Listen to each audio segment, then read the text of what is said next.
Salesforce and we're on a screen flow that we created in a previous video.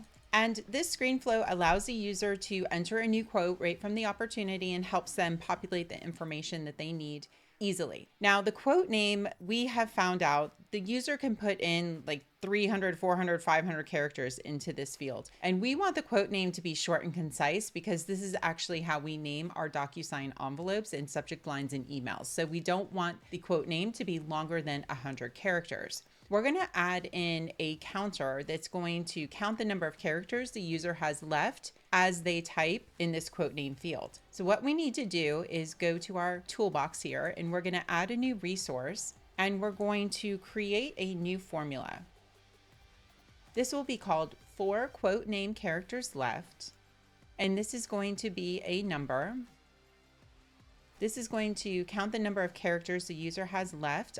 And then our decimal places will be 0. And our formula is just 100 minus len quote name. So len is a function that's going to count the number of characters in the quote name field.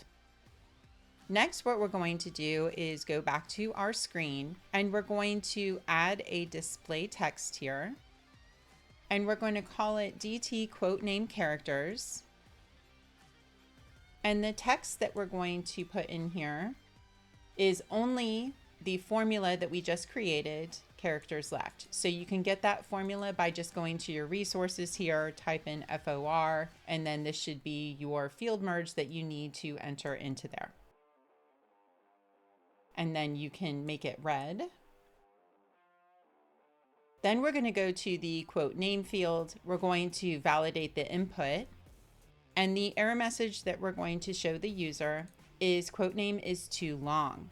And then the formula that we're going to look for is our formula that we created that's counting the number of characters is greater than or equal to 0.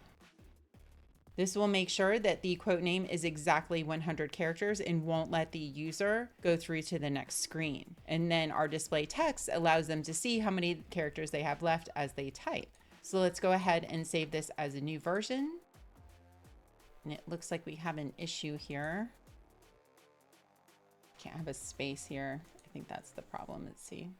There we go. All right, and then we'll activate that. And now we're ready to test this out. We'll come over to our opportunity. We're going to refresh our browser. We will click create quote. And we see our only 100 characters left. And then we'll see as we type, the number of characters are going down. So that's how you create a live counter within your screen flows and prevent users from inputting too many characters when they shouldn't be. That's it. That's a wrap. Be sure to subscribe to Blue Tiger Academy so you don't miss our next video in the Salesforce Flows Tips series. We're going to show you the most efficient way to process records from the repeater component. Since repeaters allow users to add, update, and remove rows in a table, handling every possible scenario can quickly become complex. Our approach simplifies the numbers of components that you need without sacrificing the accuracy of processing all of those records. Let us know in the comments below if you have any questions or if you'd like to see a video on a different Salesforce topic. Thanks for watching, and I'll see you in the next one. Bye.